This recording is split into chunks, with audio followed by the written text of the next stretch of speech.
आपको पटना ले चलते हैं, जहां चिराग पासवान मीडिया को संबोधित कर रहे हैं, पत्रकारों से बातचीत कर रहे हैं। क्या कुछ कह रहे हैं आपको दिखाएंगे। बिहार विधानसभा चुनाव में जीत के बाद पहली प्रेस कॉन्फ्रेंस। जीतेंगे जमुई से चिराग और हाजीपुर से मेरे नेता। और 2019 में भी जब 6 की 6 हम लोग जीते, तब भी यही नैरेटिव सेट किया जा रहा था कि बहुत होगा तो 2 सीटें जमुई चिराग निकाल लेंगे, हाजीपुर इनके नेता के नाम पर उस वक्त हमारे चाचा चुनाव लड़ रहे थे वो निकाल लेंगे। और 24 में तो हद कि भैया सिर्फ हम ही सीट निकाल पाएंगे। जमुई की एक सीट निकल गई तो निकल गई, बाकी इनके जितने प्रत्याशी हैं उनमें से कोई चुनाव नहीं जीत पाएगा। और मेरे 5 सांसद आज इस मंच पर आपके सामने मौजूद हैं।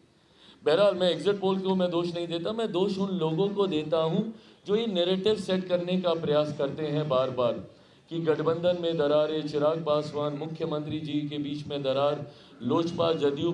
और इन बातों को सहज स्वीकार करना भी आसान हो जाता है क्योंकि मेरा इतिहास भी ऐसा ही रहा है। 2020 में जिस तरीके से हमारी भूमिका रही, तो उस भूमिका के साथ जोड़ते हुए इन परिस्थितियों को जोड़ना आसान हो जाता था। और इसीलिए 24 के लोकसभा में भी यही परसेप्शन बनाया गया और यही परसेप्शन 2025 विधानसभा में भी बनाया गया।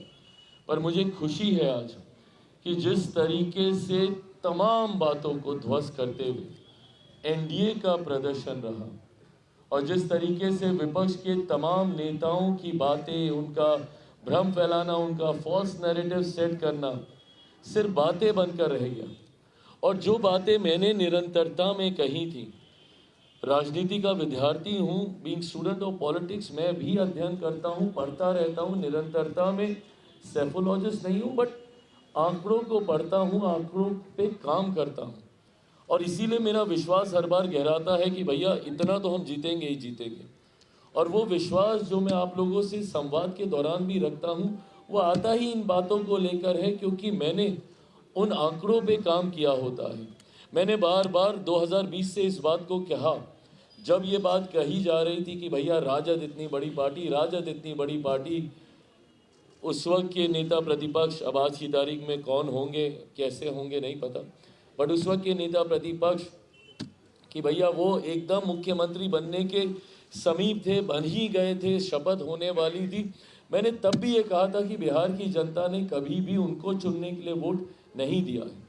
2020 में बहुत सहजता से ये बात मेरे साथ जोड़ दी जाती थी और कह दी जाती थी कि चिराग पासवान की वजह से जनता दल यूनाइटेड को नुकसान हुआ। अगर जनता दल यूनाइटेड को नुकसान हुआ तो इसका लाभ किसको मिला?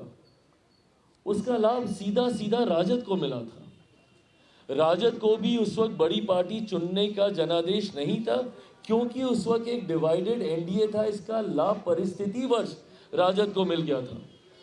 बट उन आंकड़ों को देखकर, इतने विधायकों को देखकर, जिस तरीके से राजद अपने पुराने स्वरूप में, अहंकार में आ गया था, उस वक्त मैं बार बार ये कह रहा था कि ये अहंकार ही इनके पतन का कारण बनेगा क्योंकि ये कभी समझ ही नहीं पाए कि एक बटे हुए एनडीए का लाभ आपको मिला है, जनता ने आपको नहीं स्वीकारा है। और आज वही चीज प्रमाणित हुई है। यही परिणाम 2020 में आते और जनता दल और राष्ट्रीय जनता दल की अगर मैं बात करूं तो ये तो 2005 से 2010 से समाप्त है ये पार्टी। 2010 में जिस तरीके से एनडीए को प्रचंड बहुमत, एक ऐतिहासिक बहुमत मिला था, उसी वक्त राजद को अस्वीकार कर दिया गया था और ये अस्वीकार 2005 में भी हो गया था। तो एक बार जो 90 के जंगल राज के बाद, उन 15 सालों के शासन के बाद जनता ने राजद को अस्वीकार करने का काम किया। बिहार की जनता ने कभी उन्हें दोबारा स्वीकार नहीं किया। अब उसके बाद से परिस्थितियां बनती गई। 2010 में जनता ने एक स्पष्ट जनादेश दे दिया कि भैया राष्ट्रीय जनता दल जंगल राज वाला नेतृत्व तो हमें नहीं चाहिए। पर 2015 में परिस्थितिवश पुनः उन्हें मौका मिला। मुख्यमंत्री नीतीश कुमार जी के उनके साथ जाने की वजह से उन्हें लाभ हुआ। और 2020 आते आते तक जिस तरीके से एनडीए में बिखरा हुआ, अगर 2015 का भी एनडीए वैसा ही रहता जैसे आज है तो भी इन लोगों के लिए खाता खोलना मुश्किल होता। 2020 में भी आज जैसे हम लोग हैं वैसे ही रहते तो इन लोगों के लिए दहाई का आंकड़ा पार करना मुश्किल होता। और 2025 ने तो प्रमाणित कर ही दिया भैया। इतना बुरा हर्ष, कई लोग सोचते हैं कि और कहते हैं कि भैया ये तो कल्पना भी नहीं की थी।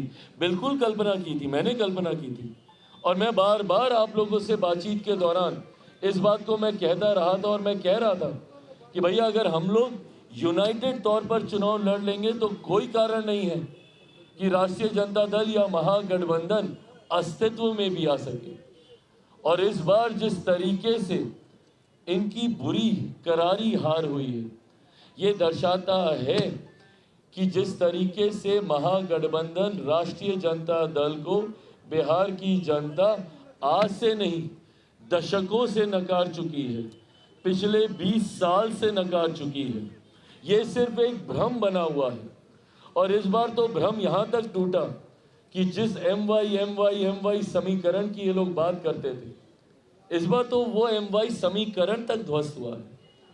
और इस बार कई ऐसे M हैं एक बड़ी संख्या में जिन्होंने हम लोगों का साथ देने का काम किया, जो मुख्य धारा के साथ जुड़ना चाहते हैं। और कई ऐसे Y के साथी भी हैं जो इस बात को समझ गए भैया कि Y का मतलब सिर्फ एक परिवार है महागठबंधन में। Y का मतलब मुख्यमंत्री भी मैं, मेरे जेल जाने के बाद मेरी अर्धांगिनी, अगली पीढ़ी आएगी तो मेरा बेटा, सांसद बनने की बात आएगी तो मेरी बेटी, कोई भी लाभ मिलने की बात होगी तो मेरा परिवार। तो Y भी इस बात को अच्छी तरीके से समझ गया। आज उसी समाज से आने वाले मेरे कई विधायक आप सबके पीछे यहाँ पर मौजूद हैं। तो ऐसे में चुनाव पहले दिन से ही स्पष्ट था कि जिस एकजुटता के साथ NDA चुनाव लड़ रहा था, जहां पर बात सिर्फ विकास की हो रही थी, जहां पर बात डबल इंजन से मिलने वाले लाभ की हो रही थी, जहां पे बात मेरे प्रधानमंत्री के सोच की हो रही थी, जहां पे बात मुख्यमंत्री नीतीश कुमार जी के अनुभव की हो रही थी, जहां पे बात बिहारी फर्स्ट की हो रही थी, जहां पे NDA घटक दलों की एकजुटता की बात हो रही थी, तो वहीं दूसरी तरफ महागठबंधन के अहंकार की बात हो रही थी, एक दूसरे को सम्मान ना देने की बात हो रही थी। आप बताइए भैया, ये कौन सहज स्वीकार करेगा कि इतनी माथापच्ची के बाद, हाथ पांव जोड़ने के बाद, एक दूसरे को आंख दिखाने के बाद तो आपने मुख्यमंत्री के चेहरे पे सहमति दी। अगर ये सहमति इतनी पहले ही थी तो राहुल जी तो घूम के गए थे ना भैया बिहार, उस वक्त घोषणा कर देते उनके चेहरे पर किस तरीके से उनको डराना धमकाना पड़ा, तब जाके वो चेहरे की घोषणा हुई। और एक और जो उप मुख्यमंत्री बनने के लिए भैया पूरी पार्टी को ही उन्होंने स्वाहा कर दिया। और उस पर भी अहंकार उस गठबंधन का देखिए कि जनादेश अभी तक आया नहीं था और 18 तारीख को हम शपथ लेंगे, 18 तारीख को हम शपथ लेंगे। ये लोकतंत्र की भाषा नहीं है, ये अहंकार की भाषा है, ये तानाशाही की भाषा है। और जिसको 90 के दशक के बाद जनता ने नकारा तो आज तक उन्होंने कभी स्वीकारा नहीं। आज के बाद राष्ट्रीय जनता दल जिस तरीके से ये सांप्रदायिकता जातीयता का प्रतीक बन चुका था, MY समीकरण, और कल मुझे खुशी हुई कि जिस बिहार फर्स्ट बिहारी फर्स्ट की सोच को मेरे प्रधानमंत्री जी ने भी मजबूती से दोहराने का काम किया। जिस बात को मैंने हर मन से कहा कि सही मायनों में बिहार में कोई MY समीकरण है तो उस M में देश की ही नहीं दुनिया की आधी आबादी का प्रतिनिधित्व करने वाली महिलाएं हैं, तो उस Y में मेरे प्रदेश की ही नहीं देश की सबसे बड़ी आबादी युवाओं की है। ये है सही मायनों में MY का समीकरण। कल प्रधानमंत्री जी ने भी इस बात को मजबूती से कहने का काम किया। इस MY समीकरण के साथ आने वाले दिनों में हमारी सरकार कार्य करने का काम करेगी, जहां पे जात पात धर्म मजहब से उठकर एक समावेश की सोच के साथ, जिसमें बिहार फर्स्ट बिहारी फर्स्ट का मजबूत समर्थन आप सबको देखने को मिलेगा। मेरे प्रधानमंत्री के सोच वाली सरकार, मुख्यमंत्री नीतीश कुमार जी के अनुभव वाली सरकार, बिहार फर्स्ट बिहारी फर्स्ट के समर्थन वाली सरकार आने वाले दिनों में आप सबको देखने को मिलेगी। मैं ये मानता हूँ कि अगले 5 साल बिहार के लिए एक स्वर्णिम काल के तौर पर होंगे। पिछले साल सवा साल में हम सब ने अनुभव किया कि कैसे मेरे प्रधानमंत्री के लिए बिहार प्राथमिकता है। देश का प्रधानमंत्री साल भर के भीतर 12-13 बार बिहार आते हों। चुनाव प्रचार को जिस तरीके से उन्होंने लीड करने का काम किया, जिस तरीके से हर दूसरे दिन बिहार आकर उन्होंने यहाँ पे प्रचार करने का काम किया, ऐसे में परिणामों के बाद जहाँ मैं बिहार की जनता का धन्यवाद करता हूँ कि सही समय पे लिया गया सही फैसला। आज की तारीख में बिहार में ज़रूरत है इस डबल इंजन की सरकार की। तो वहीं मैं मेरे प्रधानमंत्री का धन्यवाद करता हूं, जितनी मेहनत उन्होंने चुनाव प्रचार में करने का काम किया।